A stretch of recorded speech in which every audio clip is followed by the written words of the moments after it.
नमस्कार, आप देख रहे हैं सुदर्शन न्यूज और मैं सुचित्रा गुप्ता एक बार पुनः आप सभी का स्वागत करती हूं हमारे इस विशेष कार्यक्रम बदलता महाराष्ट्र में।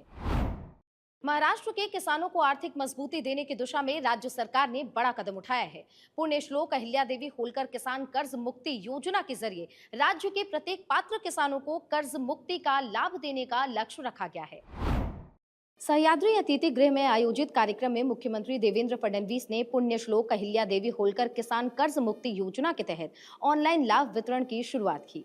पहले चरण में 6,22,000 किसानों को 5,028 करोड़ रुपए की आर्थिक सहायता सीधे उनके ऋण खातों में ऑनलाइन हस्तांतरित की गई। इस महत्वपूर्ण कार्यक्रम में उप मुख्यमंत्री सुनेत्रा अजीत पवार, सहकारिता मंत्री बाबा साहेब पाटिल, कृषि मंत्री दत्तात्रेय भरणे समेत कई वरिष्ठ अधिकारी मौजूद रहे। पुण्यश्लोक अहिल्या देवी होलकर कर्ज माफ़ी की योजना हमने घोषित की। इस योजना के तहत हमारी जो पहली लिस्ट आई थी वो करीब 16 लाख किसानों की थी। उस लिस्ट को हमने फील्ड में भेजा, उसमें आधार ऑथेंटिकेशन किया और जिनका आधार ऑथेंटिकेशन हुआ ऐसी पहली लिस्ट करीब 6,22,000 किसानों की, उनके खातों में 5,000 करोड़ से ज़्यादा पैसा आज हमने जमा किया है।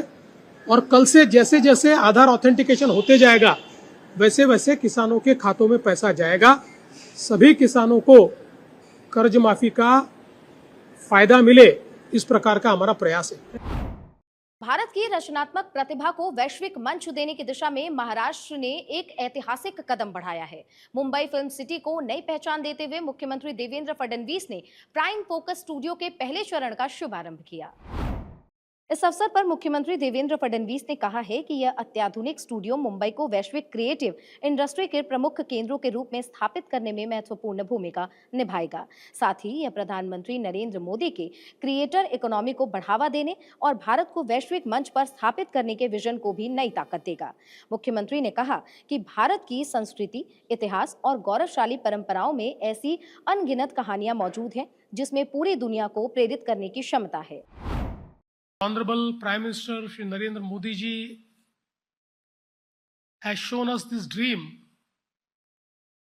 of making India a hub of orange economy. All of us know, and it's also said here, that we are the oldest storytellers in this entire universe. We have so many diverse stories. We have a very rich cultural heritage, and every part of that heritage tells us a different story. Maharashtra में महिला सशक्तिकरण और कृषि क्षेत्र में बदलाव की दिशा में ऐतिहासिक पहल हुई है। राज्य सरकार ने महिला किसानों को अधिकार, सम्मान और स्वतंत्र पहचान देने के लिए बड़ा कदम उठाया है। महिला किसानों को स्वतंत्र, कानूनी और सम्मानजनक पहचान दिलाने के उद्देश्य से महाराष्ट्र सरकार ने यह ऐतिहासिक कानून लागू किया है। इस कानून से जुड़े प्रावधानों और इसके लाभों की जानकारी आम नागरिकों और महिला किसानों तक आसानी से पहुंचाने के लिए विशेष जानकारी पुस्तिका तैयार की गई है। इस अवसर पर मुख्यमंत्री देवेंद्र फडणवीस, उप मुख्यमंत्री एकनाथ शिंदे और उप मुख्यमंत्री सुनेत्रा अजीत पवार सहित कई वरिष्ठ अधिकारी मौजूद रहे। नासिक में होने वाले सिंहस्थ कुंभ मेला 2027 की तैयारियों को महाराष्ट्र सरकार ने अब और तेज कर दिया है। मुख्यमंत्री देवेंद्र फडणवीस ने कुंभ से जुड़े विकास कार्यों को लेकर अधिकारियों को स्पष्ट निर्देश दिए हैं कि 34,732 करोड़ के विकास आराखड़े के सभी काम तय समय सीमा में गुणवत्ता और पूरी पारदर्शिता के साथ पूरे किए जाएं। मुंबई के सह्याद्री अतिथि गृह में मुख्यमंत्री की अध्यक्षता में हुई उच्च स्तरीय बैठक में सिंहस्थ कुंभ की तैयारियों की विस्तृत समीक्षा की गई। मुख्यमंत्री ने साफ कहा है कि काम में किसी भी तरीके की देरी बर्दाश्त नहीं की जाएगी और सभी विभाग आपसी समन्वय के साथ अपनी जिम्मेदारी पूरी करें। सिंहस्थ कुंभ 2027 को लेकर महाराष्ट्र सरकार ने तैयारियों का पूरा रोड मैप तैयार कर लिया है।